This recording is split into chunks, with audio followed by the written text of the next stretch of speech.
बिस्मिल्लाहिर्रहमानिर्रहीम। अस्सलाम वालेकुम नाजरीन। आज के वीलॉग में एक हसास मामले पर उस पर बात होनी चाहिए। चीफ़ जस्टिस ऑफ पाकिस्तान की एक अहम मुलाकात, मुख्तलिफ़ केसेस के बारे में भी हम बात करते हैं जो अदालत में हैं, और अहम मुलाकातें हैं वो भी होती रहती हैं।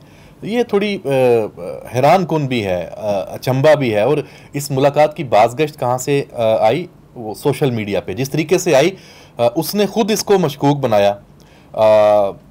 जो जो लोग हैं, जो यूट्यूबर्स हैं, जो सुप्रीम कोर्ट के रिपोर्टर्स हैं, उन्होंने भी इसको डिस्कस किया। और जो यूट्यूबर्स हैं जो चीफ जस्टिस के साथ सुप्रीम कोर्ट में जो केसेस होते हैं, उस अदालत में होते हैं, उनके ऊपर भी बात करते हैं। और उन यूट्यूबर्स का एक जो झुकाव है वो चेयरमैन तहरीक इंसाफ की तरफ बड़ा वाज़े है। तो 3 यूट्यूबर्स हैं जिन्होंने 27 जून को मुलाकात की है चीफ जस्टिस के चैम्बर में। जो ये चीज़ें सामने आई हैं, ज़राए ने ये दावा किया। और उन यूट्यूबर्स में से एक ने अपने ट्विटर पे उसको ऑन भी किया इस मुलाकात को। कंटेंट पे उन्होंने बात ज़रूर की है कि सियाको सबाक से हट के बातें की गई हैं, लेकिन मुलाकात हुई है। अब मुलाकात में बातें क्या हुई हैं? चीफ जस्टिस ऑफ पाकिस्तान जो हमारी आला अदलिया है, 3 यूट्यूबर्स के साथ मिलते हैं, और वो भी एक ही नज़रिए के हैं, एक ही उनका झुकाव है एक की जानिब। और इस वक्त जो एक केसेस हैं सुप्रीम कोर्ट में, अदलिया के अंदर जो चपकलिश है वो सबके सामने है।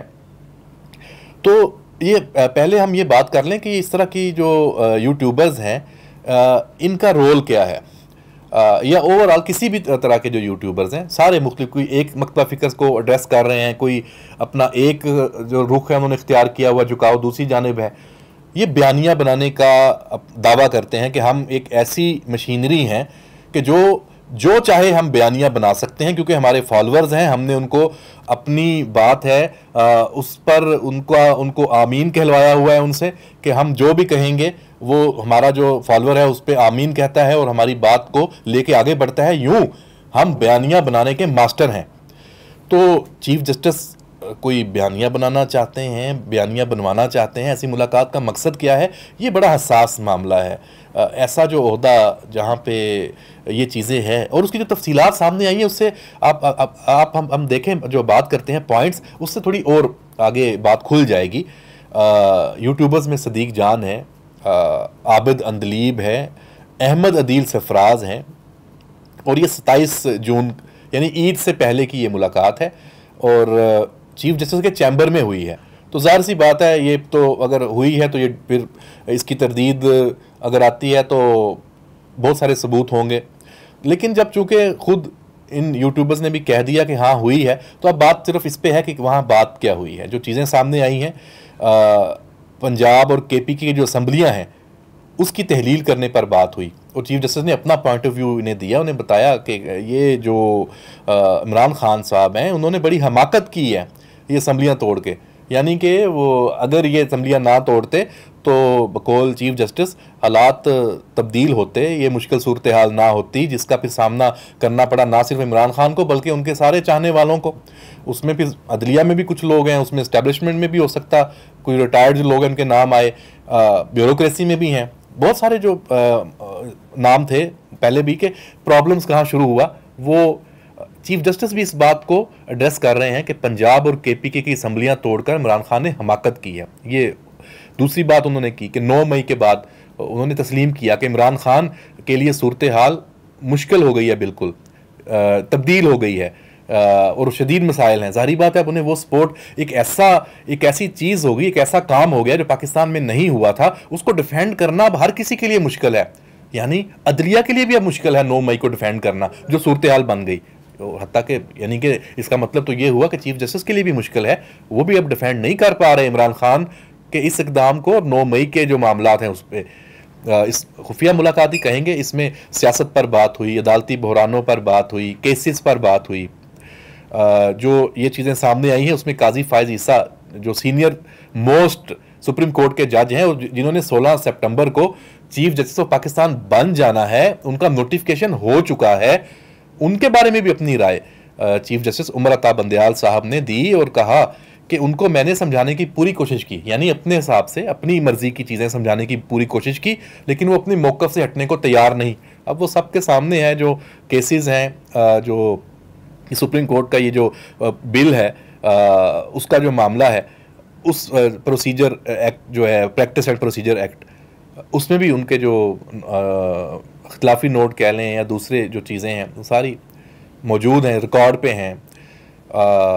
तो उसके उनके मतलब चीफ जस्टिस उमर बंदयाल जो अब जा रहे हैं, उनके आखिरी टाइम है, तो उसमें तो उनको मतलब एक अच्छा माहौल दे के जाना चाहिए, ट्रांजिशन जो है उसको अच्छे तरीके से होना चाहिए। लेकिन वो वहाँ भी ये कह रहे हैं कि जस्टिस काजी फायज ईसा जो हैं उनका मौक़िफ़ है कि बेंचेस की तश्कील में सीनियर जजों की राय शामिल होनी चाहिए और जस्टिस मुज़ाहिर नकवी के खिलाफ रेफरेंस का फैसला होना चाहिए, ये भी वो कह रहे हैं। अदालती बहरान के हवाले से बात की, इस्लामाबाद हाई कोर्ट के चीफ जस्टिस आमिर फारूक और 2 और सीनियर जज उनके बारे में बात की कि वो अपनी जजमेंट में सीनियर्स की राय का एहतराम नहीं करते। बड़े शिकवे हैं, मतलब चीफ जस्टिस को प्रॉब्लम है, अदलिया के अंदर जो चीज़ें हैं वो खुद उसका इजहार कर रहे हैं, यूट्यूबर से कह रहे हैं। और फिर साथ ये बात करने का मकसद यही है कि वो बयानिया कुछ बनवाना चाहते होंगे। इत्माद में ये भी लिया कि जो प्रैक्टिस एंड प्रोसीजर बिल है ईद के फौरी बाद बहस होगी, यूट्यूबर्स को बताया। यानी इसका मतलब है कि इस पर ज़रा बातचीत करें, हमवार करें, कोई बयानिया कि ये होगा। तो आप अगर ये ईद के बाद ये सारा होता है, ईद गुजर गई है और वाकई ये चीज़ें सामने आ गई हैं, तो उन्होंने पहले से मूड बनाया हुआ था और साथ ये भी कहा था कि मैंने इस मसले को हल करके जाना है, यानी तय किया हुआ है। यानी सुप्रीम कोर्ट वो चाहते हैं कि इसके बाद वाली जो सुप्रीम कोर्ट है उस तक ना छोड़ूं, मैं इसको हल करके जाऊं। यानी टारगेट्स हैं, अहदाफ हैं चीफ जस्टिस उमर बंदयाल के, अभी अहदाफ मौजूद हैं, जुलाई के दिन बाकी हैं, अगस्त के बाकी हैं और सितंबर के कुछ दिन बाकी हैं। तो वो बहुत कुछ करके जाना चाहते हैं। इमरान खान के लिए भी परेशानी उनके रवैये से झलक रही है, जो ये चीज़ें सामने आई हैं, जिस तरह की बातें हुई हैं। और जिन यूट्यूबर से बात की है वो इमरान खान के झुकाव वाले ही हैं, वो उसी का बयानिया जो लेके प्रमोट करने में उनका सानी नहीं है, वो यहीं से आगे गए हैं। पूरा जो एक क्राउड है पीटीआई का, वो उसके समझें कि उसके वो बयानिए के मास्टर अपने आप को कहते हैं। तो ये चीज़ें हैं। अदलिया जो इंसाफ का इंडेक्स है 129वें नंबर पे है पाकिस्तान की अदलिया। तो क्या ये जो चीज़ें चल रही हैं, अभी एक आज रिपोर्ट आई है कि अदलिया में केसेस की तादाद तारीख में सबसे ज़्यादा हो गई है, जो पेंडिंग केसेस हैं। जो जस्टिस काजी फायज ईसा जो दूसरे जजेस हैं वो ये कह रहे हैं कि रजिस्ट्रार को उन्होंने कभी आज तक नहीं कहा कि ये केस लगाए, ये केस ना लगाएं, लेकिन यहाँ ये भी हो रहा है। चैम्बर में मुलाकातें होकर केस फिक्स होते हैं।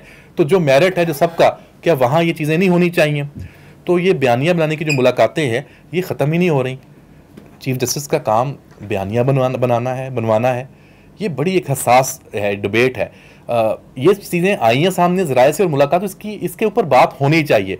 ये बिल्कुल तासुर नहीं है कि नहीं जी अब अदलिया पे या चीफ जस्टिस या जजों पे बात, जब हर चीज़ पे हो रही है तो मुल्क एक नई मंजिल की तरफ गामजन है जिसमें हमने अपने बहरानों से निकलना है। तो ये तमाम चीज़ें जो खराबियां पैदा करती हैं उन पर बात होनी चाहिए। हाँ, इल्ज़ामात नहीं होने चाहिए, किसी की किरदार कुशी नहीं होनी चाहिए, अच्छे पे राय में, अच्छे अल्फाज में बात होनी चाहिए। ये चीज़ें अब सामने आई हैं, इस पर बात हो। ये मुलाकात हुई ही क्यों, उस पर क्या बात की क्या नहीं की, वो बात की बात है।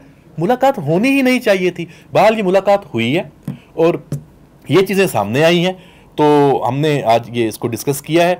इसका मतलब ये है अब हमें तैयार रहना चाहिए कि आने वाले 1-2 माह में अदलिया और हुकूमत और इस्टेब्लिशमेंट, ये कोई खिचड़ी फिर नई पकेगी, ये ख़त्म नहीं हो रही। ये चीज़ें ये देखें, अगर ये एक पेशबंदी है, ये मुलाकात है, उसका खैर इसका मतलब आने वाले 2 महीने चीफ जस्टिस ने रिटायर होना है, वो कुछ करके जाना चाहते हैं और उसके नताइज क्या होंगे ये इस पर अभी हम बात नहीं करते। और इजाज़त दीजिए। अल्लाह हाफिज़।